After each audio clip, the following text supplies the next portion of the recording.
the same Jesus that tells us to love our enemies is the same Jesus that tells us that if no one welcomes you, wipe the dust off your feet and go to another place. This is in the same Bible. It tells us that Paul didn't come to a particular church because he knew that him and them were not on the same wavelength when it came to the will of God. Now, the reason why I'm saying this is because there's a difference between love and proximity. What's an example of this? An example is Jesus, the disciples, and the Pharisees. Jesus went everywhere with his disciples. Well, not everywhere, but most places Jesus went with his disciples. But the Pharisees were not with Jesus anywhere near as often as Jesus was with his disciples. And there's a reason for that.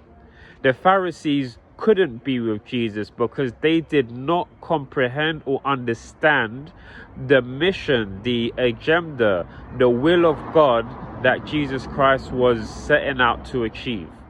And that's the same with life. Sometimes there you get two sets of people. You get people who you can love and have close proximity to, or you get people who you can love, but you need to love them from afar. And this is absolutely biblical. So if you are in that situation where you have someone who you love so much, so dearly, but for reasons to protect your own heart, even as the Bible says, and to protect your own mental space, that you have to keep them at arm's length, don't feel guilty for that. Have the balance between loving your enemies, loving those who hate you, who persecute you.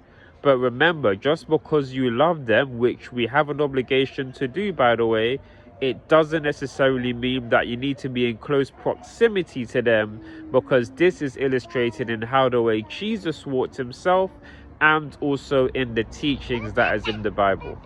God bless.